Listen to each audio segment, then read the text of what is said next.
ಕೊಪ್ಪಳದ ಕೆಆರ್ಐಡಿಎಲ್ ಬಹುಕೋಟಿ ವಂಚನೆ ಪ್ರಕರಣ ವಂಚನೆಯ ಪ್ರಮುಖ ಕಿಂಗ್ಪಿನ್ಗಳ ಬಂಧನ ಝರಣಪ್ಪ ಚಿಂಚಿಲಿಕೋರ್ ದೇವರಾಜ್ ಅರೆಸ್ಟ್ ಮಾಡಲಾಗಿದೆ. ಲೋಕಾಯುಕ್ತ ಪೊಲೀಸರಿಂದ ಝರಣಪ್ಪ ಅರೆಸ್ಟ್ ಆಗಿರೋದು ಕಾಮಗಾರಿ ಹೆಸರಿನಲ್ಲಿ 72 ಕೋಟಿ ವಂಚನೆಯನ್ನ ಮಾಡಿದ ಝರಣಪ್ಪ ಕೊಪ್ಪಳದ ಕೆಆರ್ಐಡಿಎಲ್ ಎಕ್ಸಿಕ್ಯೂಟಿವ್ ಎಂಜಿನಿಯರ್ ಆಗಿದ್ದ ಚಿಂಚೋಳಿಕರ್ ಎಇ ಚಿಂಚೋಳಿಕರ್ ಹಾಗೂ ಗುತ್ತಿಗೆದಾರ ದೇವರಾಜ್ನನ್ನ ಅರೆಸ್ಟ್ ಮಾಡಲಾಗಿದೆ.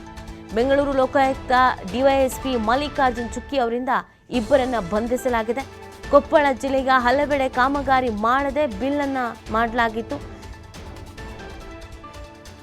ಇವತ್ತು ಇಬ್ಬರನ್ನ ಬಂಧಿಸಿ ನ್ಯಾಯಾಂಗ ಬಂಧನಕ್ಕೆ ಒಪ್ಪಿಸಿರುವಂಥದ್ದು ಲೋಕಾಯುಕ್ತ ಪೊಲೀಸರು.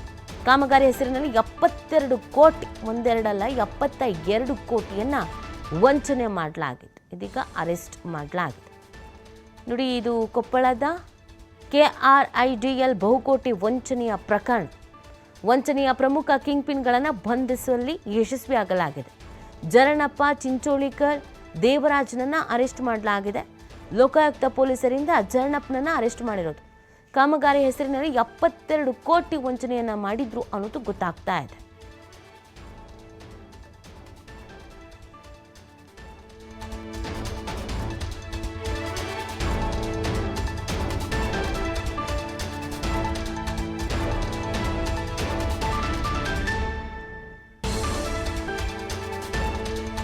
ಮಾಹಿತಿ ನೀಡ್ತಾರೆ ನಮ್ಮ ಪ್ರತಿನಿಧಿ ನಾಗರಾಜ್. ಬಹುಕೋಟಿ ವಂಚನೆ ಪ್ರಕರಣಕ್ಕೆ ಸಂಬಂಧಪಟ್ಟಂತೆ ಕಿಂಗ್ಪಿನ್ಗಳನ್ನ ಹೇಗೆ ಬಂಧಿಸಲಾಯಿತು? ನೀತಿ ಅಂತಂದ್ರೆ ಕೊಪ್ಪಳದ ಕೆಆರ್ಐಡಿಎಲ್ ಏನಂದ್ರೆ ಸರ್ಕಾರ ಒಂದು ಸಂಸ್ಥೆ ಅಂತ ಹೇಳ್ಬೋದು. ಇದು ಸರ್ಕಾರದ ಕೆಲವೊಂದಿಷ್ಟು ಕಾಮಗಾರಿಗಳನ್ನು ನಡೆಸುತ್ತೆ. ಅಂದ್ರೆ ಆ ಕಾರಣಕ್ಕಾಗಿ ಇವರಿಗೆ ಕೋಟಿ ಅನುದಾನ ಕೂಡ ಸರ್ಕಾರದ ಹೆಸರಿನಲ್ಲಿ ಬಿಡುಗಡೆ ಮಾಡಲಾಗ್ತಾ ಇದೆ. ಆದ್ರೆ ಈ ಹೆಸರಿನಲ್ಲಿ ಬಹುತೇಕವಾಗಿ ಕೇರಳಿನ ಆಗಿನ ಅಧಿಕಾರಿ ಅಂತ ಝರಣಪ್ಪ ಚಿಂಚೋಳಿಕರ್, ಅದರ ಜೊತೆಗೆ ಗುತ್ತಿಗೆದಾರ ದೇವರಾಜ್ ಅವರನ್ನ ಹಿಂದೆ ಕೂಡ ದೂರು ದಾಖಲಾಗುತ್ತೆ. ಲೋಕಾಯುಕ್ತ ಅಧಿಕಾರಿಗಳು ದಾಳಿ ಮಾಡಿದ ಸಂದರ್ಭದಲ್ಲಿ ಬಹಳಷ್ಟು ಸವಿಸ್ತಾರವಾದಂತ 2000 ಹೆಚ್ಚು ಪುಟಗಳ ಒಂದು ವರದಿಯನ್ನ ಸ್ವತಃ ಲೋಕಾಯುಕ್ತ ಪೊಲೀಸರು ವರದಿಯನ್ನ ಕೋರ್ಟ್ಗೆ ಸಲ್ಲಿಸಿರ್ತಾರೆ.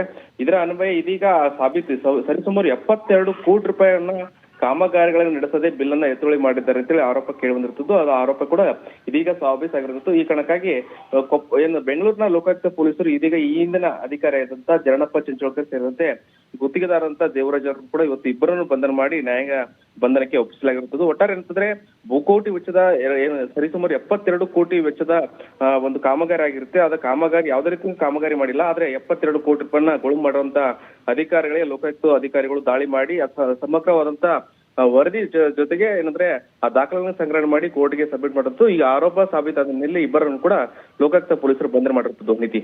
ಓಕೆ, ಥ್ಯಾಂಕ್ ಯು ನಾಗರಾಜ್ ತಮ್ಮ ಡೀಟೇಲ್ಸ್ಗಾಗಿ.